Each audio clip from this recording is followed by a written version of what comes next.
आसरा चौक ते साखर कारखाना या होटगी रस्त्यावरील नैसर्गिक नाल्यावरील अतिक्रमणामुळे रस्ता जाम, कारवाईची मागणी।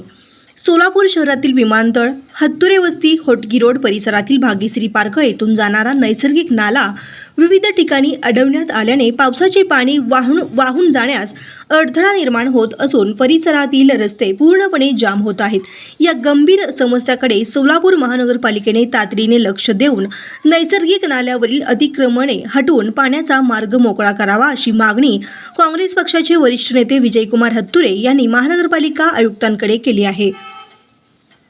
हत्तुरे यांनी दिलेल्या निवेदनात म्हटले की नैसर्गिक नाल्याच्या प्रवाहात अडथळे निर्माण झाल्यामुळे पावसाचे पाणी रस्त्यावर साचत आहे, त्यामुळे वाहतुकीला अडथळा निर्माण होत असून स्थानिक नागरिकांना मोठा त्रास सहन करावा लागत आहे व तसेच भविष्यात मुसळधार पावसाच्या काळात पूरसदृश परिस्थिती निर्माण होण्याची शक्यता नाकारता येत नाही। तरी महानगरपालिकेने तातडीने पाहणी करून नाल्यावरील अतिक्रमणे हटवावीत, नाल्याची साफसफाई करावी आणि पाण्याचा नैसर्गिक प्रवाह सुरळीत करण्यासाठी आवश्यक उपाययोजना कराव्यात अशी मागणी हत्तुरे यांनी केली आहे।